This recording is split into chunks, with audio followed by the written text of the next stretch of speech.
Bonjour et bienvenue en ce lundi 15 mai pour une nouvelle semaine de la lecture du Nouveau Testament. Aujourd'hui, nous allons lire les jours 258, 259 et 260. On commence dans Romains 3. Quel est donc l'avantage des Juifs ou quelle est l'utilité de la circoncision? Il est grand de toute manière et tout d'abord en ce que les oracles de Dieu leur ont été confiés. Et quoi? Si quelques-uns n'ont pas cru, leur incrédulité anéantira-t-elle la fidélité de Dieu? Loin de là. Que Dieu, au contraire, soit reconnu pour vrai et tout homme pour menteur, selon qu'il est écrit, afin que tu sois trouvé juste dans tes paroles et que tu triomphes lorsqu'on te juge. Mais si notre injustice établit la justice de Dieu, que dirons-nous? Dieu est-il injuste quand il déchaîne sa colère? Je parle à la manière des hommes. Loin de là.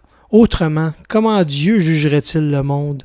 Et si, par mon mensonge, la vérité de Dieu éclate davantage pour sa gloire, pourquoi suis-je moi-même encore jugé comme pécheur? Et pourquoi ne ferions-nous pas le mal afin qu'il en arrive du bien, comme quelques-uns qui nous calomnient prétendent que nous le disons? La condamnation de ces gens est juste. Quoi donc? Sommes-nous plus excellents? Nullement, car nous avons déjà prouvé que tous, Juifs et Grecs, sont sous l'empire du péché, selon qu'il est écrit, il n'y a point de juste, pas même un seul, nul n'est intelligent, nul ne cherche Dieu, tous sont égarés, tous sont pervertis, il n'en est aucun qui fasse le bien, pas même un seul. Leur gosier est un sépulcre ouvert, ils se servent de leur langue pour tromper, ils ont sous leurs lèvres un venin d'aspic. Leur bouche est pleine de malédiction et d'amertume. Ils ont les pieds légers pour répandre le sang. La destruction et le malheur sont sur leur route. Ils ne connaissent pas le chemin de la paix. La crainte de Dieu n'est pas devant leurs yeux. Or, nous savons que tout ce que dit la loi, elle le dit à ceux qui sont sous la loi, afin que toute bouche soit fermée et que tout le monde soit reconnu coupable devant Dieu. Car nul ne sera justifié devant lui par les œuvres de la loi, puisque c'est par la loi que vient la connaissance du péché. Mais maintenant, sans la loi, est manifestée la justice de Dieu, à laquelle rendent témoignage la loi et les prophètes, justice de Dieu par la foi en Jésus-Christ pour tous ceux qui croient. Il n'y a point de distinction. Car tous ont péché et sont privés de la gloire de Dieu, et ils sont gratuitement justifiés par sa grâce, par le moyen de la rédemption qui est en Jésus-Christ. C'est lui que Dieu a destiné par son sang à être pour ceux qui croiraient victime propitiatoire, afin de montrer sa justice, parce qu'il avait laissé impunis les péchés commis auparavant, au temps de sa patience, afin, dis-je, de montrer sa justice dans le temps présent, de manière à être juste tout en justifiant celui qui a la foi en Jésus. Où donc est le sujet de se glorifier? Il est exclu. Par quelle loi? Par la loi des œuvres? Non, mais par la loi de la foi, car nous pensons que l'homme est justifié par la foi, sans les œuvres de la loi. Ou bien Dieu est-il seulement le Dieu des Juifs? Ne l'est-il pas aussi des païens? Oui, il l'est aussi des païens, puisqu'il y a un seul Dieu, qui justifiera par la foi les circoncis et par la foi les incirconcis. Anéantissons-nous donc la loi par la foi? Loin de là. Au contraire, nous confirmons la loi. Le verset retenu, c'est le 27. Où donc est le sujet de se glorifier? Il est exclu. Par quelle loi? Par la loi des œuvres? Non, par la loi de la foi. Et la prière réflexion, la loi de la foi, je veux l'observer et produire les œuvres de la foi. Père, cette loi de la foi par laquelle je suis justifié, je veux la démontrer par une foi concrète, agissante par l'amour. On continue avec le jour 259, on doit lire Romains 4.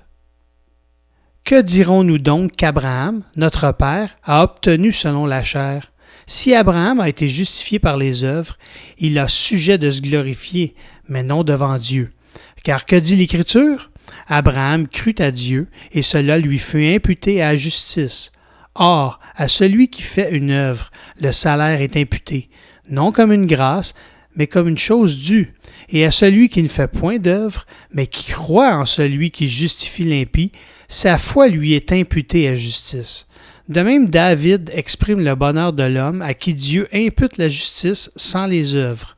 Heureux sont ceux dont les iniquités sont pardonnées et dont les péchés sont couverts. Heureux l'homme à qui le Seigneur n'impute pas son péché. Ce bonheur n'est-il que pour les circoncis ou est-il également pour les incirconcis? Car nous disons que la foi fut imputée à justice à Abraham. Comment donc lui fut-elle imputée? Était-ce après ou avant sa circoncision? Il n'était pas encore circoncis, il était incirconcis, et il reçut le signe de la circoncision comme sceau de la justice qu'il avait obtenu par la foi quand il était incirconcis, afin d'être le père de tous les incirconcis qui croient, pour que la justice leur fût aussi imputée. Et le père des circoncis, qui ne sont pas seulement circoncis, mais encore qui marchent sur les traces de la foi de notre père Abraham quand il était incirconcis. En effet, ce n'est pas par la loi que l'héritage du monde a été promis à Abraham ou à sa postérité, c'est par la justice de la foi. Car si les héritiers le sont par la foi est vaine et la promesse est anéantie, parce que la loi produit la colère et que là où il n'y a point de loi, il n'y a point non plus de transgression. C'est pourquoi les héritiers le sont par la foi, pour que ce soit par grâce, afin que la promesse soit assurée à toute la postérité, non seulement à celle qui est sous la loi, mais aussi à celle qui a la foi d'Abraham, notre Père à tous, selon qu'il est écrit, « Je t'ai établi Père d'un grand nombre de nations. » Il est notre Père devant celui auquel il a cru, Dieu, qui donne la vie aux morts et qui appelle les choses qui ne sont point comme si elles étaient. Espérant contre toute espérance, il crut, en sorte qu'il devint père d'un grand nombre de nations, selon ce qui lui avait été dit, telle sera ta postérité. Et, sans faiblir dans la foi, il ne considéra point que son corps était déjà usé, puisqu'il avait près de 100 ans et que Sarah n'était plus en état d'avoir des enfants. Il ne douta point, par incrédulité, au sujet de la promesse de Dieu, mais il fut fortifié par la foi, donnant gloire à Dieu et ayant la pleine conviction que ce qu'il promet, il peut aussi l'accomplir. C'est pourquoi cela lui fut imputé à justice. Mais ce n'est pas à cause de lui seul qu'il est écrit que cela lui fut imputé. C'est encore à cause de nous, à qui cela sera imputé, à nous qui croyons en celui qui a ressuscité des morts, Jésus notre Seigneur, lequel a été livré pour nos offenses et est ressuscité pour notre justification. 2 versets sont retenus, 20 et 21. Face à la promesse de Dieu, il ne douta point, par incrédulité, mais fortifié par la foi, il donna gloire à Dieu. Pleinement convaincu de ceci, ce que Dieu a promis, il a aussi la puissance de l'accomplir.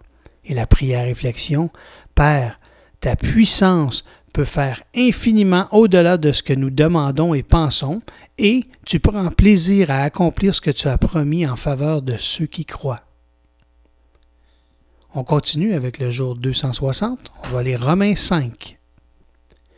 Étant donc justifiés par la foi, nous avons la paix avec Dieu par notre Seigneur Jésus-Christ, à qui nous devons d'avoir eu par la foi accès à cette grâce, dans laquelle nous demeurons fermes et nous nous glorifions dans l'espérance de la gloire de Dieu.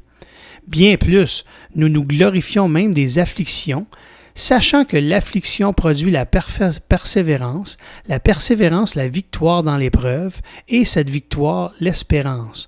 Or, l'espérance ne trompe point, parce que l'amour de Dieu est répandu dans nos cœurs par le Saint-Esprit qui nous a été donné.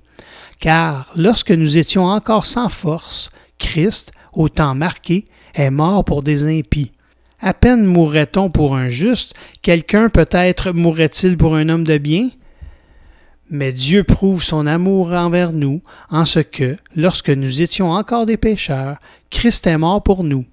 À plus forte raison donc, maintenant que nous sommes justifiés par son sang, serons-nous sauvés par lui de la colère. Car si, lorsque nous étions ennemis, nous avons été réconciliés avec Dieu par la mort de son Fils, à plus forte raison, étant réconciliés, serons-nous sauvés par sa vie. Et non seulement cela, mais encore nous nous glorifions en Dieu par notre Seigneur Jésus-Christ, par qui maintenant nous avons obtenu la réconciliation. C'est pourquoi, comme par un seul homme le péché est entré dans le monde, et par le péché la mort, et qu'ainsi la mort s'est étendue sur tous les hommes, parce que tous ont péché, car jusqu'à la loi, le péché était dans le monde. Or, le péché n'est pas imputé quand il n'y a point de loi. Cependant, la mort a régné depuis Adam jusqu'à Moïse, même sur ceux qui n'avaient pas péché par une transgression semblable à celle d'Adam, lequel est la figure de celui qui devait venir. Mais il n'en est pas du don gratuit comme de l'offense, car si par l'offense d'un seul, il en est beaucoup qui sont morts, à plus forte raison la grâce de Dieu et le don de la grâce venant d'un seul homme, Jésus-Christ, ont-ils été abondamment répandus sur beaucoup. Et il n'en est pas du don comme de ce qui est arrivé par un seul qui a péché, car c'est après une seule offense que le jugement est devenu condamnation, tandis que le don gratuit devient justification après plusieurs offenses.